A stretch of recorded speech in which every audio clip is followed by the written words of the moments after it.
Gary Parrish here with Michigan head coach Dusty May. Dusty, I appreciate you being here. Let's start with this. You have an incredible run at Florida Atlantic, go to the Final Four, become the first coach in school history to ever go to back-to-back NCAA tournaments there. You have options. You pick Michigan. Why Michigan? I think the first thing in the way we coach our staff, we love being around our guys, and the longer we're around them, the more we enjoy it, the better we get to know them. So the first criteria is where could we potentially go that players would really struggle to leave if you take basketball out of it. Right. And we're very confident in how we teach and how we coach and providing a great environment for them to be their best. But where would be a place that's difficult to leave? And we felt like Michigan, with the academic excellence, the city of Ann Arbor, everything that goes with the pride and passion of the Block M, that we would be able to retain our guys. And that's the most important. That's the utmost important for us. I talked to a lot of coaches who have been through that process, and they will tell you, on one hand, it's like a dream because you suddenly, you never know where your career is going in this business. And there are a lot of great coaches who never reach this level. And so on one hand, it's a dream to have all these big universities coming at you and throwing probably more money than you ever assumed would ever be thrown at you in your direction. On the other hand, they say it's incredibly stressful because you're picking between great options. You're disappointing some people. You're having to leave a place you called home. What was that experience like for you? It's a big gamble. We were at a place where we were incredibly happy. FAU was a place with great growth potential. We had another really good team coming back, and there were times when I almost wished it would all go away, and we didn't have to make the decision. But my wife and I, we were at a point of our life where we were kind of anxious for some change. And it just made sense at the right time. And our youngest son was born in Ann Arbor 18 years ago, so we just felt like the world had turned to this moment, and it just felt right. And with our administration, with the direction of college athletics now, we just felt very confident that being at Michigan, we'd position ourselves to compete for national championships year in, year out. I graduated from the University of Memphis. My wife is an Ole Miss graduate, and I remember for the first time putting on an Ole Miss shirt or the Ole Miss colors, and it was like, this is weird. I didn't ever think I'd wear this. I think most people know you're an Indiana graduate. What's it like for the first time when you put on Michigan gear, when you are wearing a conference rival's, logo? Yeah, obviously, you never dream it like this. But Michigan was always – I remember our AAU teams growing up. We modeled our uniforms after the Michigan Fab Five jerseys. And so – other than Indiana, Michigan was always a program. And when you grow up in Indiana up until now, you rooted for either Michigan or Notre Dame in football for the most part, and I always rooted for Michigan football. Yeah. And so on a lot of fronts, it just made sense. It's going to be different, obviously, because you have so many relationships and you have so much passion for a place that helped raise you. But I love the University of Michigan, everyone that represents this place and who I'm with every day. So I think for 2 hours I'll be able to block out all the noise and focus on trying to win that basketball game. Before we look ahead, let's go back to your days at Florida Atlantic. I think most people realize you took that place to unprecedented levels. You were in the Final Four, back-to-back NCAA tournaments, but it wasn't always like that. And there's a funny moment that we mentioned on the podcast a few years back. You had actually saved this clip. If I remember correctly, it was a Conference USA game. This was during the pandemic when we're trying to play basketball. It was actually Louisiana Tech at Western Kentucky. You remember it better than I do. So it's Louisiana Tech at Western Kentucky. I'm literally a sideline reporter, but from my home studio. So I'm not in the arena. I'm watching on a monitor, and they're coming to me every once in a while. And this is a time where CSA was having they were trying to just limit travel, and so you'd go play somebody twice. You'd play them on a Friday and a Saturday. And they came to me, and I had noticed a trend in these types of situations where there was a lot of splits. Like the team that would win game one would often lose game two, and I'm talking about that. I said something along the lines of, so when you get two teams of this caliber, you're probably looking at a split for one reason or another. Now, if you're in a, back-to-back with Florida Atlantic, you're going to go try to sweep that one. But when it's Western Kentucky or Louisiana Tech, it's a little more difficult. Something along the lines, and I promise you, I didn't think about it for another second the moment it came out of my mouth. Florida Atlantic, you get it to a good place, and you share that with Matt Norlander. He shares it with us on the podcast. We all got a good laugh out of it. But just sort of take me back to in that moment. You're watching a game. You sort of you take a shot, a stray bullet, as they say. It got nothing to do with you, and then you, on some level, do use that as motivation to accomplish some of the things you and your players were able to accomplish. Just talk me through that.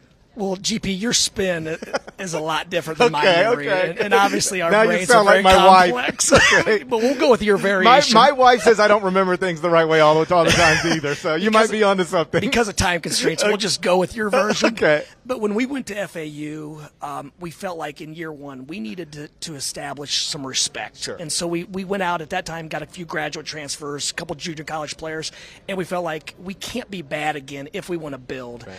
And so we took a lot of pride in year one. We were able to go to UCF when they had Taco Fall and win there. We were able to go to Illinois and win. And we had a rash of injuries after starting 9-3. So we took a lot of pride in becoming respectable immediately. And then we felt like we could be, once we became solid, then we could become good, then maybe great. And so I'm watching the game and I hear that and I'm thinking, GP, like, we're not good yet. We're definitely not that bad. Okay. We're in the middle of the pack, and you're treating us like a cellar dweller. So, obviously, we didn't use it as motivation. We're motivated by much greater things. I hope so. But just you and I, our relationship over the years, I just thought it was funny, and I was a little disappointed. I'm disappointed in myself because here's the truth. I wasn't even thinking of Florida Atlantic as much as I was just thinking of a CUSA team that's not one of these. The historical insignificance of FAU Yes. at the time. So, well, yeah. you took it to a good place, and I promise I'll never say that again. You did bring Vlad Golden with you from FAU. Some people have asked me, you take transfers from one level, move them to this level. Sometimes that can be complicated. Seems like it'd be less complicated for him. He's 7'1", 240. He's performed on big stages. How do you expect that transition to go? Well, he's been great in practice, and he's actually added some weight, but just more of his institutional knowledge of the way we are and be able to answer questions for our players about how I am and the staff is. He's been invaluable. When you look at his production against the Illinois and team in Northwestern last year, I think he's going to be able to hold his own in the league. He was a very important piece for us because we felt like his role and his aspirations would be immediate, and he would be able to slide in and be able to do the things he wants to do. So he's a guy that's ready for this. He wanted to go against bigger, stronger players night in, night out, so it made sense for him as well. I don't want to get too serious and away from basketball, but he was born and raised in Russia. Obviously, that's a place – we're in a war. How much has his presence in your program, first at FAU, now at Michigan – does that heighten your awareness of what's happening in that part of the world? How much does it weigh on him that I'm sure he has friends and family back home or who are enduring some scary times? Just not many coaches have players who've spent so much time in that part of the world. Well, for Vlad's case, he's had a lot of tough days, and he handles it well. His parents did a great job. He's a phenomenal human being. He leaves his mark everywhere he is with kids, with people. I still get several texts and calls regularly about how he interacts with people and how friendly he is. But he hasn't seen his family in a number of years. And because of the power of Michigan, we were able to get with a few immigration attorneys, and they were able to get a visa where he's going to be able to see his family in the near future. And that's not easy when they're leaving Russia and he's in the U.S. And so we're happy to support him in every way, shape, or form. But he's a special guy. But it has heightened our awareness, and he does have high school friends that are involved in the conflict, the war, and his parents are also going through certain things as well. So it's been tough. I don't want to speak the specifics, but he's luckily we've been able to surround him with a lot of people who really care about him as well. Back to basketball, because of name, image, and likeness, and because of the transfer waiver. Coaches are now able, yourself included, to remake a roster inside of a month, which is kind of what you did upon arriving at Michigan. On one hand, that's great. On the other hand, it puts incredible amounts of pressure on coaches to deliver immediately. There used to be a grace period, and you would watch introductory press conferences, and coaches would talk about, I've got a 4-year plan or a 5-year plan. Well, nobody wants to hear that anymore. As someone who has worked at all levels of this profession, how do you balance those things? Like you have an opportunity to build a tournament team overnight, but once you build it, people expect it to be that. Yeah, I think number one, first and foremost, we embrace change. Right. Whatever it is, every industry changes. There's new regulations, and we have to adapt. I think back to my first year with Coach White at Louisiana Tech, and we talk about this regularly. It was probably game 3, and we just lost a tough one at home to the team that was picked 9th, and we were picked 10th. And I walk into his office and said, Coach, you don't know this league very well, but we may have just missed our best chance at getting one. We might be looking down the barrel of an 0-18.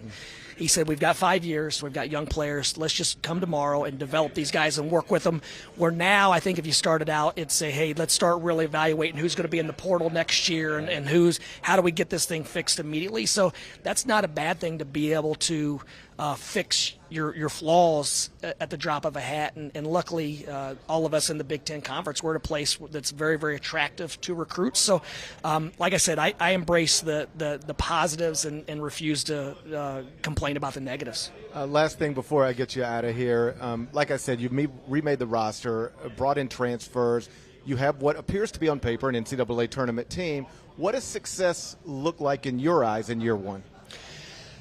I can't imagine us not playing in very meaningful games late in the season, February and March. A great example, I was just on TV and they asked who's been a pleasant surprise, and I didn't even mention Roddy Gale, who's probably been our best player in practice, and I hadn't mentioned Will Cheddar and Namari Burnett, who are 2 holdovers that they're going to be playing. They're going to be in the rotation and potentially starters. So we have great depth, we have good players, and we have guys that across the board have won at a high level at their previous stops.